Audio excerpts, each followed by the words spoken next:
세계 10위라는 경제 규모와는 맞지 않게 우리나라의 행복 지수는 항상 하위권에 머물고 있습니다.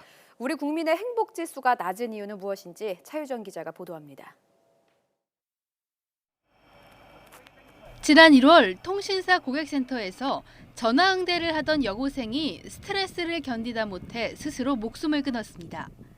우리나라는 하루 평균 40명이 목숨을 끊어 경제협력개발기구 OECD 회원국 가운데 자살률 1위입니다.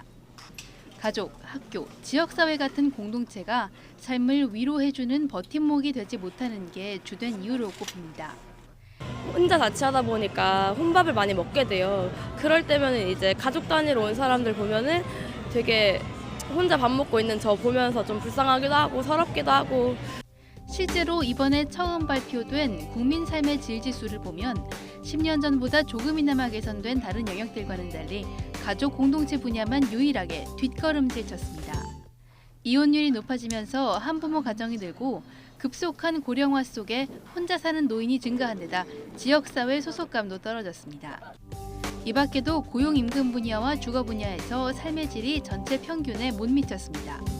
노동시간이 길어지다 보니까 일가족 양립이 어려워지고 또 그에 따라 가지고 일에 따른 스트레스도 많아지고 전반적으로 고용의 질이 나빠지고 있다.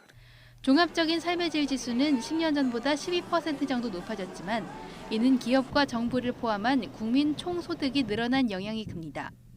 OECD가 발표하는 더 나은 삶 지수에서 우리나라는 38개국 중 28위로 하위권, UN 세계 행복보고서에서는 러시아와 카자흐스탄보다 낮은 58위로 뒤처져 실제로 삶의 질이 나아졌는지 의문을 품게 합니다.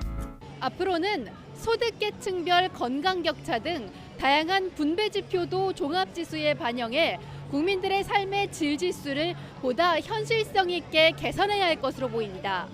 YTN 차유정입니다.